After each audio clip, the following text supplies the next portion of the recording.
Assalamualaikum warahmatullahi wabarakatuh.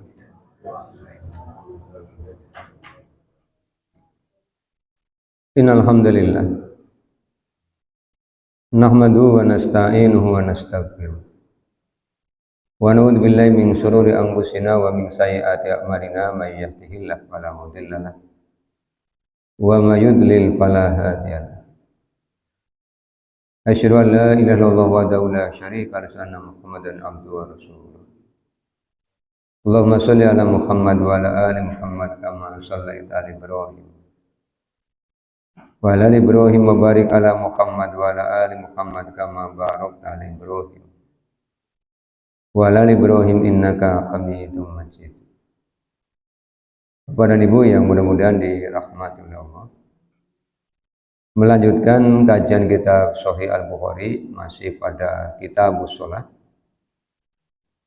Kita akan mulai dari bab 19, hadisnya 379. Di bab 19 ini Imam Al-Bukhari memberi judul Babun Iza asoba saubul musalli imro'atahu iza sajada. Babun bab iza apabila asoba saubu. Asoba saubu pakaian yang mengenai, maksudnya orang yang sholat itu pakaiannya mengenai istrinya yang tidak sholat. Asoba saubul musalli, pakaian orang yang sholat mengenai imro'atahu istrinya idza apabila sajada dia sujud.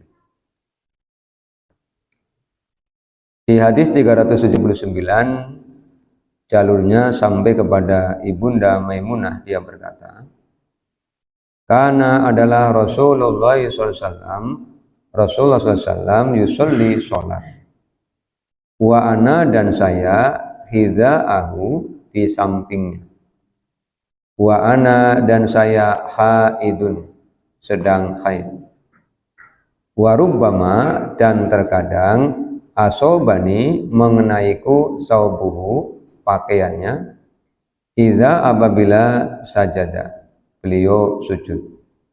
Qalat Ibunda Maimunah berkata, wa kana dan adalah Rasulullah yusolli sholat alal khumrati di atas al khumroh. Al khumroh itu sajadah yang ukurannya kecil, biasanya hanya untuk tempat sujud ya Pak, itu namanya al khumroh.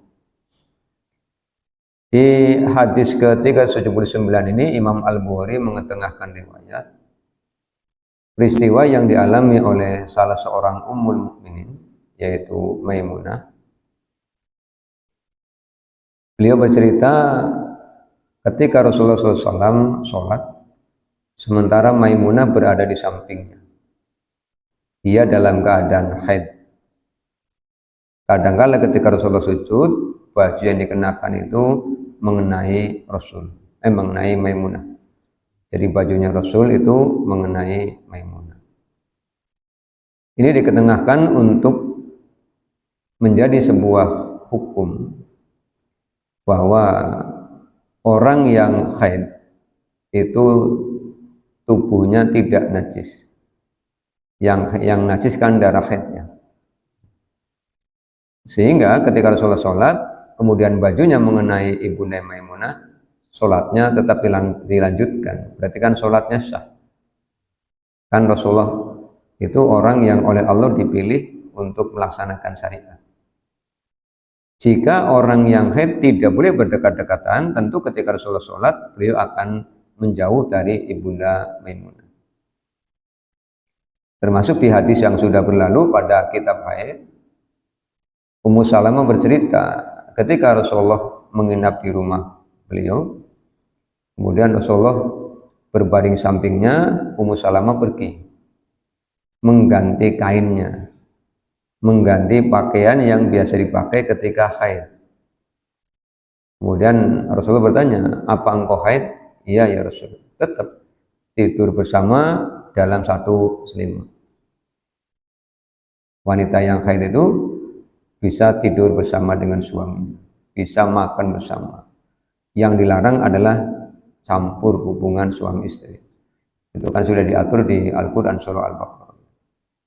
Yas'alunaka 'anil mahid qul huwa adza fa'tazilun nisa fil mahidi hatta yathurna fa idza tataharna fa'tuhunna min haitsu amarakumullah. Mereka bertanya padamu wahai Rasul tentang wanita yang haid. Katakanlah haid itu penyakit, makanya darahnya akan dikeluarkan. Ketika istri sedang haid, kata Allah Subhanahu wa taala, fa'tazilun nisa. Maka dalam tanda kutip jauhilah, dalam tanda kutip. Kemudian kalau sudah selesai fa idza tataharna fa'tuhunna. Kalau sudah selesai suci kembali silahkan fa'tuhunna. Min haitsu amarakumullah, dari mana saja sebagaimana Allah telah perintahkan kepada kalian. Ini juga pernah terjadi pada Ibunda Aisyah ketika beliau sedang haid. Rasulullah minta diambilkan khumrohnya. Kemudian Ibunda Aisyah bilang, ya Rasul, aku sedang haid. Kata Rasulullah, bukankah tanganmu tidak ikut haid? Ini yang harus dipahami oleh kaum wanita juga oleh kaum pria selaku suami, bahwa wanita yang sedang haid itu ya tidak najis. Yang najis adalah darah haidnya. Jangan sampai istri lagi haid terus duduknya jaga jarak gitu. Apa dulu namanya, social distancing, jaga jarak. Kenapa? Kamu kan lagi haid, nggak apa-apa berdekat-dekat. Yang tidak boleh hanya satu.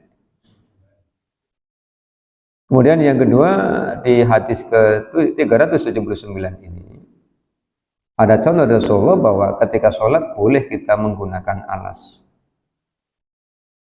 walaupun ukurannya kecil ya, al-khumr, alas sajadah kecil yang hanya cukup untuk meletakkan wajah biasanya. Kalau tidak ada ya sapu tangan, yang penting bersih. Ini pelajarannya Bapak Ibu.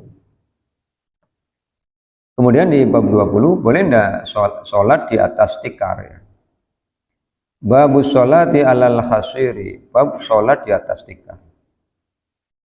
Wa sholla Jabirun wa Abu Sa'idin, dan telah sholat Jabir bin Abdullah, kemudian Abu Sa'id Al-Khudri ya. Fis safinati, di atas perahu, qaiman, dalam keadaan berdiri. Wa qala Al-Hasanu, Al-Hasan Al-Basri kemudian berpendapat, qaiman, berdiri, sholat di atas perahu boleh. Malam tasukko ala ashabika, selama tidak memberatkan sahabat-sahabatmu. Artinya ketika sholat jamaah di atas perahu, kemudian imamnya berdiri, makmumnya berdiri, selagi berdiri itu tidak membuat makmumnya mengalami kesukaran, ya silahkan. Taduru ma'aha, taduru, kamu mengikuti, ma'aha, bersamanya, mengikuti gerakan arah perahu. Sama dengan kita sholat di atas kendaraan umum, naik bis misalnya, pulang dari Jakarta ke Tegal, kan arahnya ke timur, ya kita sholat searah dengan arah kendaraan. Tidak usah kemudian harus kembali ke arah barat, kemudian ngadepi sendian yang kursi, ya angel ya Pak. Sendian kursi itu kayak orang mau cukur rambut, ya searah dengan arah kendaraan. Lagi pula kalau jalannya nikung-nikung kan juga susah. Makanya taduru maha. Bagaimana kalau tidak mampu berdiri? Wa illa, jika tidak mampu, faqaidan, maka boleh duduk. Jadi boleh berdiri jika memungkinkan, jika tidak memungkinkan silahkan boleh duduk. Hadisnya 380 yang bercerita adalah Anas bin Malik. Anna, bahwasanya jaddatahu, neneknya Anas namanya Mulaikah. Kalau ibunya kan namanya Ummu Sulaim. Da'at, mengundang Rasulullah SAW, li ta'amin untuk makan. Sona'athu yang dia membuatkannya lahu untuk Rasul. Fa'akala kemudian Rasulullah makan minhu darinya. Summa kemudian qala Rasulullah bersabda, "Qumu berdirilah kalian fal usolli lakum, maka aku akan sholat mengimami kalian." Qala Anasun, Anas berkata, "Fakumtu maka aku berdiri ila khasirin di atas tikar lana milik kami. Qad sungguh iswadda telah berwarna hitam. Min tuli ma lubisa, lamanya dipakai. Jadi tikar itu kalau dipakai lama kan lama-lama hitam. Beda dengan peci ya Pak. Kalau peci hitam ini lama-lama dipakai menjadi merah apa coklat? Merah. Bisa yang beda-beda ya.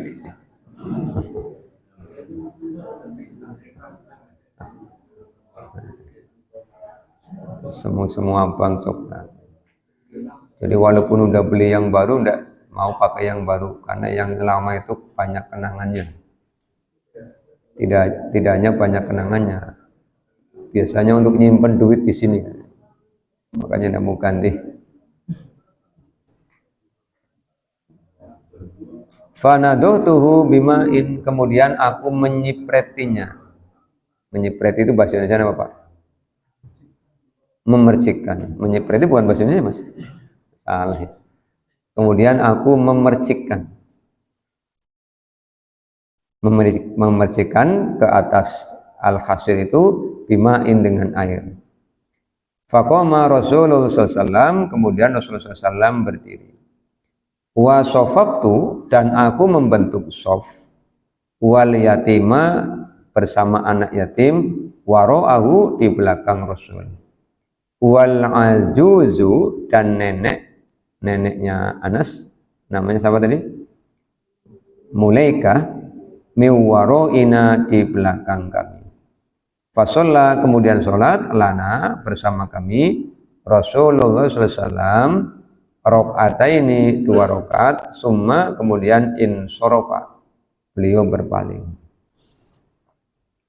Ini menjelaskan sholat di atas tikar tadi Anas yang menceritakan itu. Dalam kitab Fathul Bari Syarah Sahih Al-Bukhari, Ibnu Hajar Al-Asqalani memberikan beberapa catatan penting terkait dengan hadis ini. Yang pertama, Rasulullah SAW pribadi yang agung, senantiasa menghormati siapapun, termasuk menghormati undangan dari Ibu Mulaikah. Ibu Mulaikah tadi statusnya adalah neneknya Anas. Ibu Mulaikah mengundang Rasul untuk menjamu Rasul. Jadi dia masak, Rasul diundang, dan Rasul menghadiri undangan itu. Nah, di rumahnya Mulaikah tidak sendirian, ada Anas dan ada anak yatim. Dalam Fathul Bari, anak yatim itu namanya Dumairoh, laki-laki Pak. Dumairoh laki-laki. Jangan protes ya. Ya, belakangnya H tidak mesti perempuan. Ya.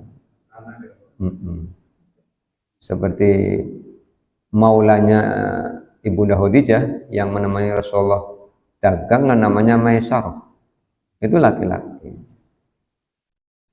Rasulullah datang memenuhi undangannya Ibu Mulaikah tadi, neneknya Anas. Kemudian begitu datang dihidangkan makanan dan Rasulullah makan. Ini menjadi teladan bagi kita ya, meskipun undangannya bukan undangan walimatul urs, tapi kalau diundang makan ya boleh datang. Hanya kalau mau ngajak teman, ya kita izin dulu sama yang undang. Mas boleh enggak saya ngajak teman? Berapa orang Pak? Sama masjid? Jangan. Mas. Kayak tuan rumah sama.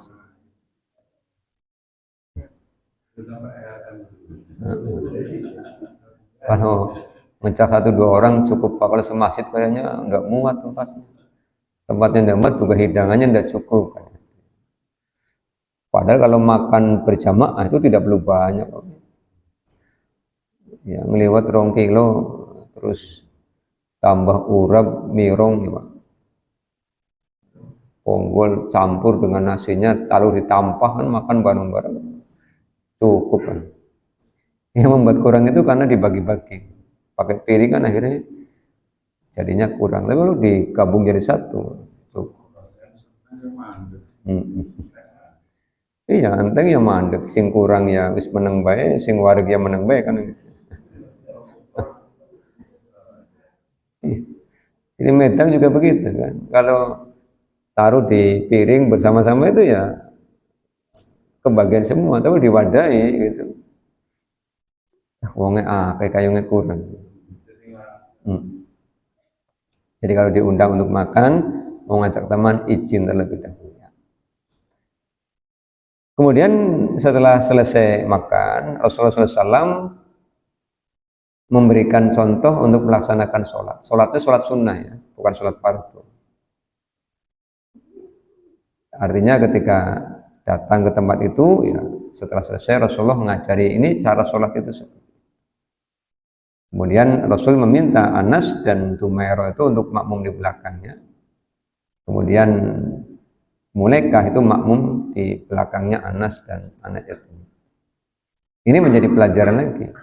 Jika sholat berjamaah, makmumnya 2 orang laki-laki di belakang, bukan kanan kiri ya. Kalau wanita sendirian ya di belakang. Dan ini sudah dianggap sebagai 2 shaf.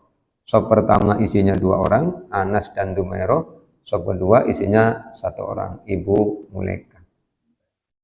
Tapi kalau makmumnya laki-laki sendirian ya jejeri imamnya sejajar. Kemudian pelajaran yang berikutnya, ini sesuai dengan judul, dibolehkannya ketika sholat ada alas untuk sholat. Ya ini kan ada alas, karpet. Tidak hanya keramik atau tehel atau peluran, di atas ada karpet. Zaman Anas bin Malik pakainya al-hasir. Zaman saya madrasah juga pakai al-hasir, Pak. Pakainya tikar.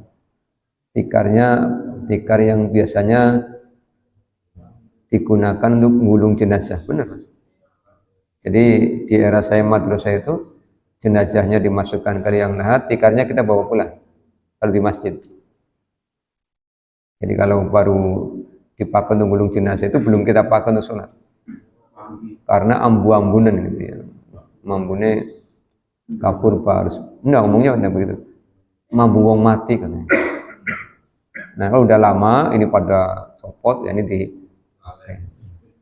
kalau sekarang kayaknya nampaknya ikuti timbun ya. Untuk nutupi kayu gitu ya. Kalau dulu bapak boleh. Kemudian geser lagi, tikarnya pakai yang plastik. Sebelum yang plastik yang pakai daun pandan dulu. Kadang-kadang cepet habis karena diloroti. Buat apa? Untuk nuding ketika belajar ngaji. Nuding langkang loroti tikar. Kadang-kadang ya gonyogoke untung sing ana. Ya begitu. Kalau pakai lidi itu khawatir rusak ya pakai. Masa sulit ya. Sekarang kita tidak bisa diloroti di karpet ya. Sekarang lebih enak tapi jamaahnya lebih sedikit. Di era tahun 90-an lebih susah, jamaahnya banyak. Atau mungkin karena ukuran musolanya yang kecil ya Pak, jadi kelihatannya banyak. Kalau sekarang mungkin musolanya besar-besar, jadi kelihatannya sedikit. Walaupun kenyataannya sedikit orang-orang. Terus musola juga tidak sebanyak sekarang. Jadi berjauh-jauhan, jadi ya penuh. Walaupun kadang-kadang maghrib ngerkicak itu ya jamaahnya tetap banyak. Pada nyangking channel cepit, sarungnya di kalungna, nganggone kimprang, terus gawa oncor. Belum ada listrik. Listrik masuk ke tempat kami itu tahun 97. Tapi ya luar biasa. Dan kalau habis maghrib di musola-musola itu ada ngaji, ada yang ngajari ngaji. Tidak hanya baca Quran ya, tapi ngajari ilmu alat, ngajari tafsir, ngajari hadis. Sekarang kayaknya sudah tidak ada. Sekarang habis maghrib orang pada pulang ke rumah, kemudian kegiatannya masing-masing. Ya, walau a'lam. Kan saya tidak survei sekarang. Ini cerita di era dulu. Bab 21. Bab sholati alal khumrati. Ini tadi sudah ya. Bab sholat di atas al-khumr. Bab 22. Bab sholati alal firosi. Bab sholat di atas kasur. Boleh enggak sholat di atas kasur? Wa sholla Anasun, dan Anas telah sholat ala firosihi, di atas kasurnya. Boleh. Yang penting kasurnya suci dari hadas najis. Hadas itu manusia. Yang berhadas itu manusia. Kalau benda itu kena najis, bukan kena hadas. Soalnya kasur tidak buang angin ya Pak. Iya, jadi kira-kira kasurnya tidak kena najis ya bisa untuk sholat. Hanya kalau kasur sekarang kayaknya susah untuk sholat itu. Soalnya begitu diinjak embul, mati karo goyak. Kalau kasur di era dulu kan pakainya kapuk. Dan semakin lama tidak dijemur itu semakin keras. Semakin keras, makanya rutin dijemur. Sudah atas pinggirnya isinya tinggi melulu. Ini jahitannya, Masya Allah. Kalau dipikir-pikir hidup semakin kesini ternyata semakin enak ya Pak. Tapi kenapa manusianya semakin tidak bersemangat? Karena semuanya ada yang melayani. Kalau dulu kan semuanya manual. Ini Anas bin Malik pernah melakukan itu. Wa qala Anasun, dan Anas telah berkata, kunna adalah kami nusolli, kami sholat ma'an Nabi SAW, bersama Nabi SAW, fayasjudu ahaduna ala sobihi. Salah seorang di antara kami ketika sujud itu di atas kainnya. Ini yang sering jadi pertanyaan. Boleh nggak sih kalau sholat kemudian bajunya kesujudi atau mukenanya kesujudi? Yang saya jelaskan malam Rabu pekan yang lalu di tempat lain itu. Kalau mengacu kepada pendapatnya Syafi'iyah ya, murid-muridnya Imam Asy-Syafi'i, itu menyebabkan sholatnya tidak sah. Ada dalam kitab Safinatun Najah. Jadi orang yang sholat kemudian mukenanya kesujudi itu menjadi sholatnya tidak sah. Tapi kalau Malikiyah, Hanafiyah, Hambaliyah itu mengatakan sah. Dalilnya ini. Dalilnya Anas bercerita, para sahabat itu ada yang ketika sujudnya di atas kainnya. Jadi kainnya sengaja dihampar. Walaupun itu tidak menjadi sebuah kebiasaan, hanya karena ketika sujud itu pasirnya terlalu panas. Sholatnya sholat duhur. Sehingga kalau tidak dikasih alas pakai baju ya panas jabhanya ya, keningnya itu menjadi panas. Maka sebenarnya pakai mukena itu kalau pengen aman ya mukena wanita zaman dulu. Iya, yang langsungan gitu ya. Nah, ketika sujud ya tidak ada yang kesujud. Terus tangannya juga ada ininya, ada tutup belakangnya. Ya. Nah, itu sekarang masih ada apa tidak? Masih. Kemudian hadisnya Ibu Nasya bercerita begini. An Aisyata zaujin Nabi SAW annaha qalat, kuntu adalah aku anamu, aku tidur baina yadai Rasulullah SAW, tidur di depan Rasulullah, warij laya fi kiblatihi, dan kakiku di arah kiblat. Faiza, maka apabila sajada beliau sujud, Ghomazoni, gomaza nganingso. Gomazani itu dicolek kempole. Rasulnya mau sujud, Ibu Nasa kan tidurnya melintang. Posisi kakinya itu persis di tempat sujudnya Rasul. Jadi kalau mau sujud, Rasulullah tuh nyolek kempole Ibunda Aisyah. Nanti Ibunda Aisyah merkungkung, Rasulullah sujud. Nanti kalau Rasulullah berdiri, fakobat tuh rijlaya, beliau mencolek kaki. Faidha koma basatuhuma. Nanti kalau Rasulullah sudah berdiri, sikile lempeng mana Mbak? Jadi anggar sujud ping wulu ya nyoleknya ping wulu. Sabar banget ya Rasul ya. Coba nyenengan lagi sholat terus bojone ngaplang-ngaplang ngarep nyenengan. Kira-kira dicolek apa digugah? Awas wong lanang pan sholat kok ngaplang-ngaplang bae gitu ya. Nah, rumahnya sempit sih Rasul, hanya 4x4. Itu rumah bukan kamar. Tapi dahsyatnya meskipun rumahnya hanya 4x4 ngomongnya baiti jannati. Kan keren banget. Yang semakin saya kagum dengan beliau, rumahnya sempit, istrinya 9, tapi baiti jannati bukan hanya ucapan, tapi pembuktian dari istri-istri beliau. Lah kadang-kadang umatnya rumahnya besar, istrinya 1, saminggu tukarannya ping 7, Senin nganti Senin tukaran, kadang-kadang perkaranya sepele. Lalu baiti jannatinya di mana? Tidak. Jadi lembut sekali Rasulullah SAW. Maka tadi saya bercerita di tempat lain itu, Bapak Ibu mau niru Rasul dari segi apa ya? Keimanan paling hebat, ibadah paling hebat, hubungan dengan manusia paling hebat, sebagai suami paling hebat, sebagai ayah paling hebat, sebagai sahabat paling hebat, semuanya.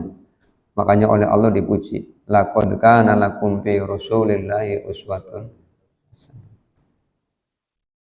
Oleh Allah dipuji, wa innaka la'ala khuluqin adzim. Ini pujiannya bukan dari manusia saja, tapi dari Allah Subhanahu wa taala.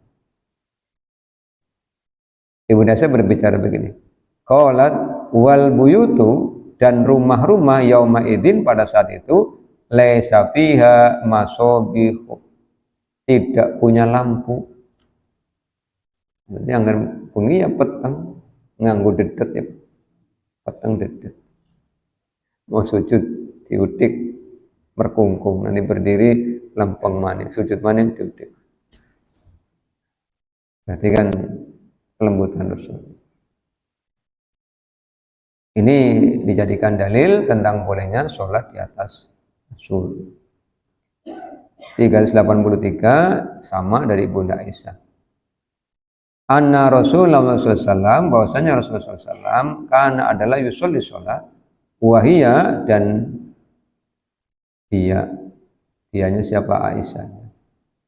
Bainahu wa bainal kiblati, berada di antara Rasul dan di antara kiblat. Jadi berbaringnya di depan orang sholat. Ala firosi ahlihi, di atas kasur keluarganya. Iktirodul janazati, melintang seperti jenazah. Jenazah kalau disolati kan di depan. Ibu Aisyah tidurnya begitu. Rasulullah sholat di sebelah sananya kan itu ya. 384 sama kita lewat. Bab 23, bab sujudi ala sawbi fi syiddatil harri. Bab sujud di atas pakaian pada hari yang sangat panas, syiddatil harri.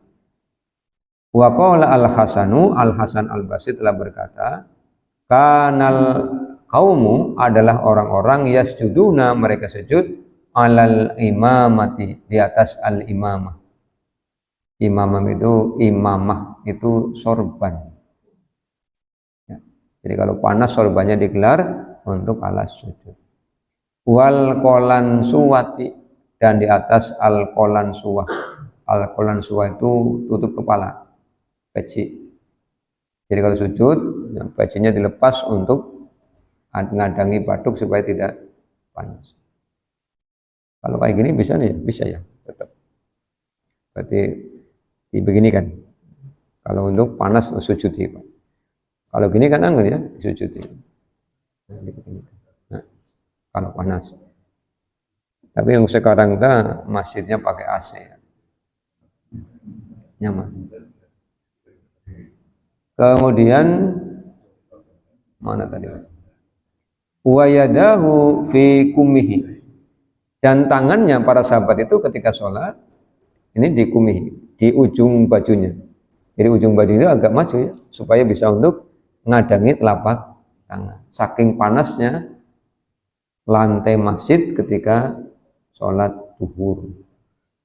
Apa tidak ada atapnya? Ada, karena atapnya daun korma kan tetap panasnya tembus. Iya.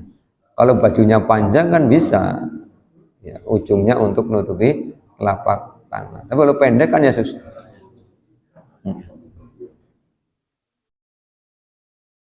Itu ini dikatakan oleh Al Hasan Al Basri.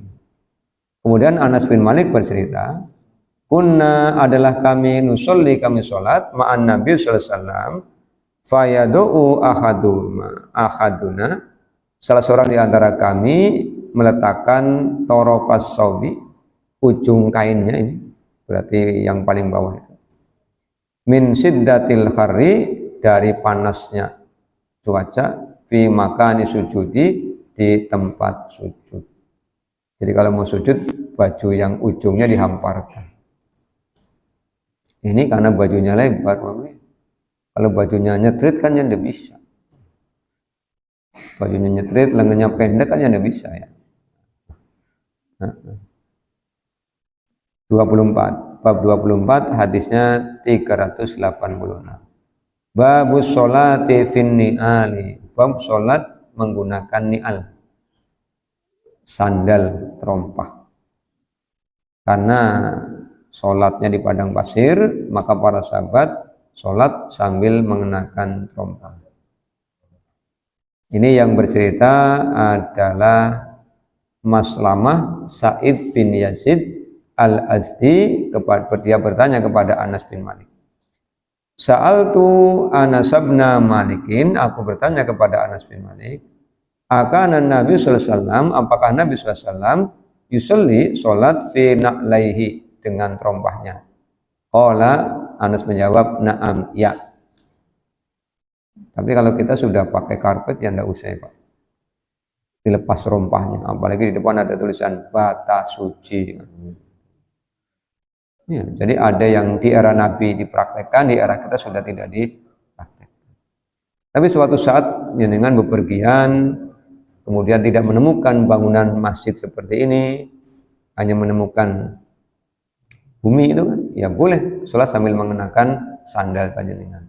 Kalau mau dilepas ya dilepas, tapi berdiri di atasnya. Kalau mau dipakai ya dipakai. Dengan catatan sandalnya bisa tekak-tekuk. Kalau kaku kan ya susah nanti. Pas duduk ibtiros jagungnya kangelan. Ya yang lentur. Kalau kulit biasanya lentur. Kemudian bab 25 387, babus sholati fil khifafi, bab sholat menggunakan khuf. Khuf itu sepatu yang menutupi mata kaki. Yang bercerita adalah Hammam bin Al-Haris, dia berkata, Ro'aitu, aku melihat Jarir bin Abdullah, Jarir bin Abdullah, bala itu buang air kecil, baulun. Summa kemudian tawad doa, dia berwudu, wa masaha ala khuffaihi, kemudian mengusap di atas kedua khufnya. Summa kemudian koma, dia berdiri, fasolla, kemudian sholat. Kalau bapak-bapak misalnya mau bepergian, sebelum bepergian berwudu, kemudian memakai sepatu yang menutupi mata kaki, setelah itu pengen buang air besar atau pengen buang air kecil atau buang angin,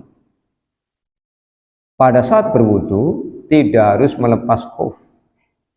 Syaratnya tadi ketika memakai khuf sudah dalam keadaan berwudu.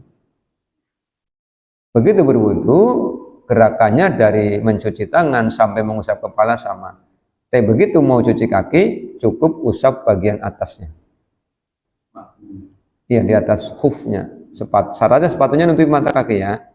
Kalau nak nutup mata kaki namanya bukan khuf.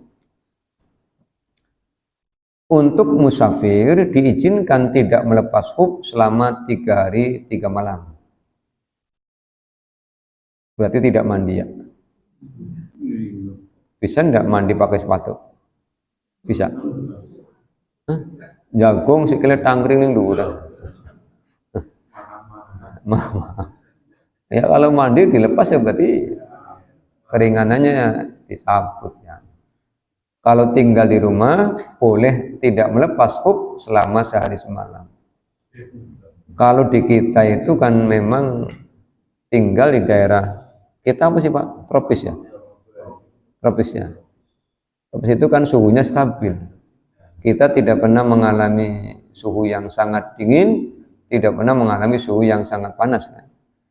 Kalau Makkah dan Madinah kan tidak seperti di kita. Di tahun 2019, penghujung bulan April ya, Madinah itu suhunya 18 sampai 23. Tapi di Makkah suhunya 40-41. Itu sama-sama Arab kan. Maka ketika Rasulullah nyontoni begitu, ya memang apa namanya? Cuaca apa suhu apa iklim. Keadaannya seperti itu. Nah, kalau ada orang muslim tinggal di daerah-daerah seperti itu, ya silakan dipraktikkan.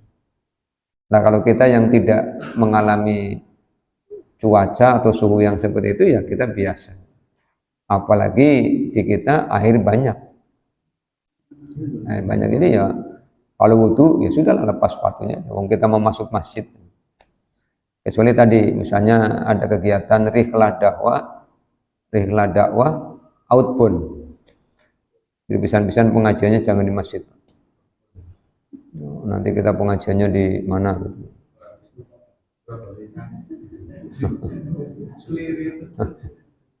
Tapi ngaji ya, bukan piknik ya. Waktu saya mana malah, Pak ngaji ini libur belah. Lagi ini pan piknik malah piknik. Niat awalnya mau ngaji, yang ngaji dulu. Semacam daurah.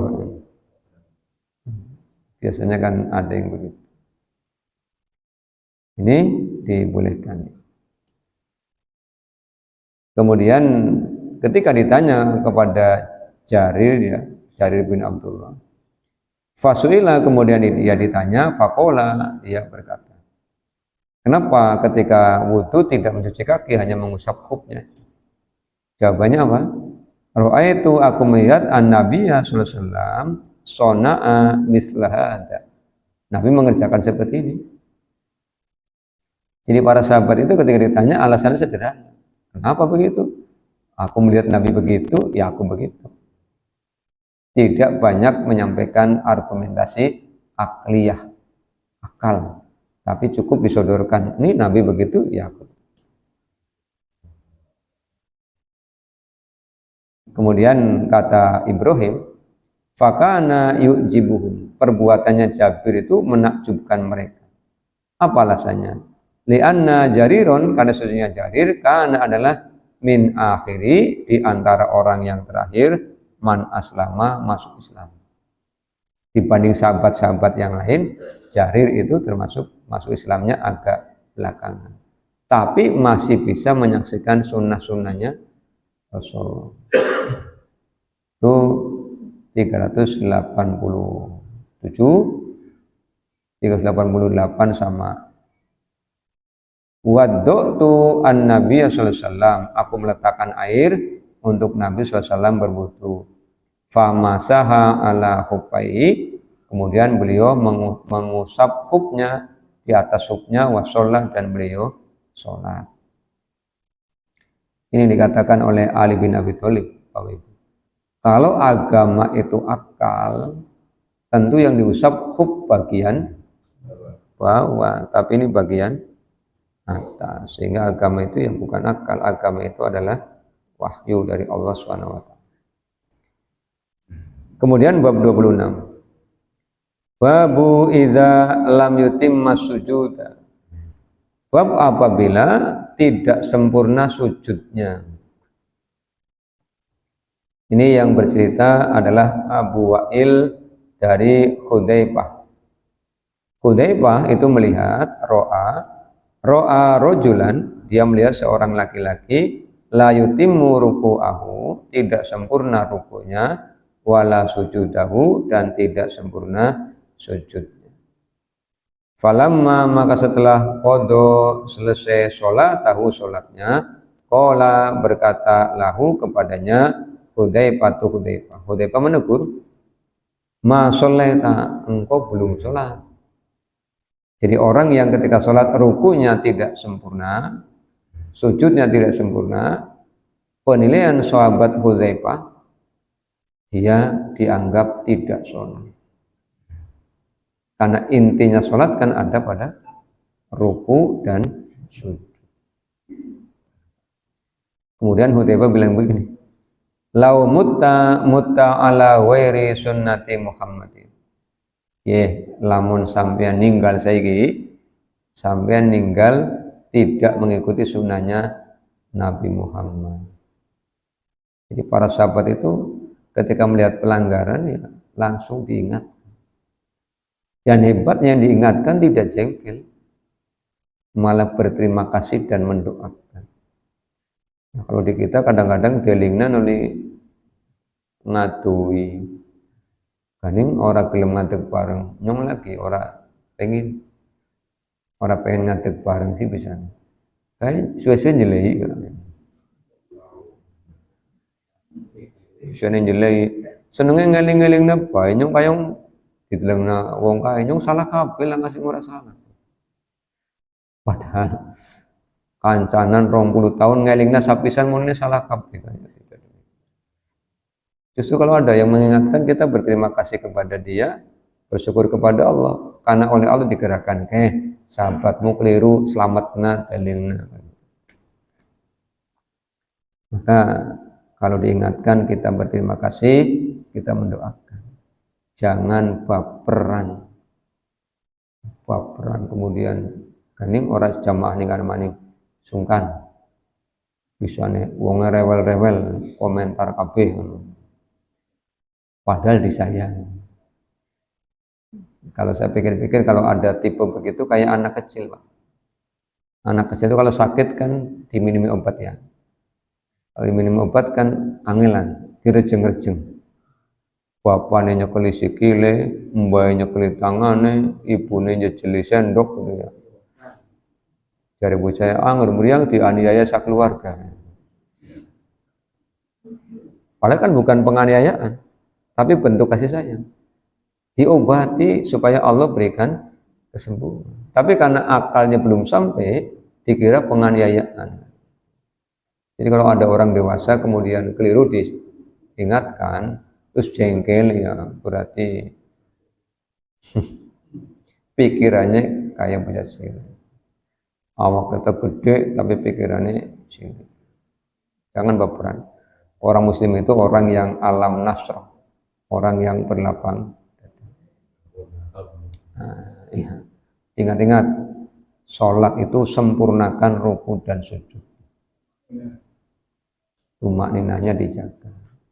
Jadi plek, lempeng dulu, baru doa. Subhanakallahumma rabbana wa bihamdika Allahumma. Ya apa sih Pak? Kayak sing melaku sih. Ya, kemudian ketika ruku juga begitu ya, begitu sujud ya, sujud juga begitu, pelak dulu baru berdoa.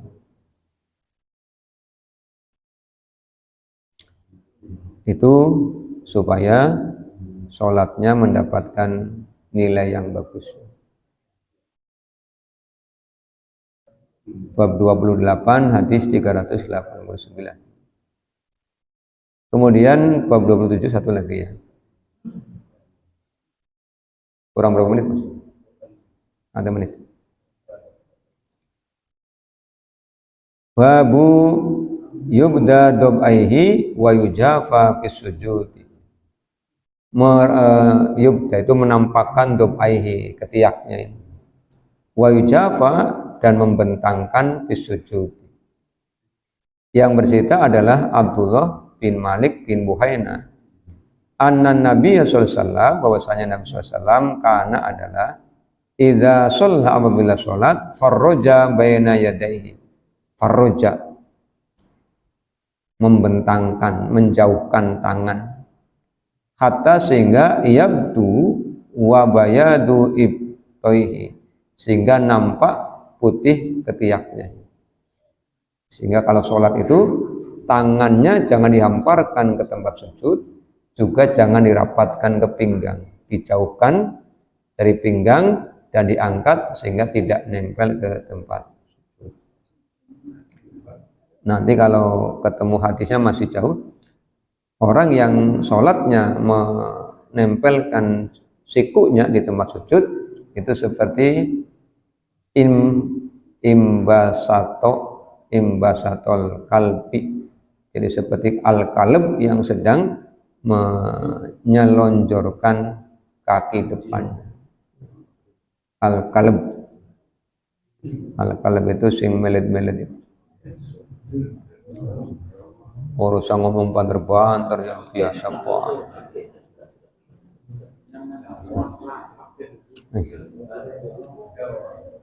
Sampai bab 27, hadisnya 390.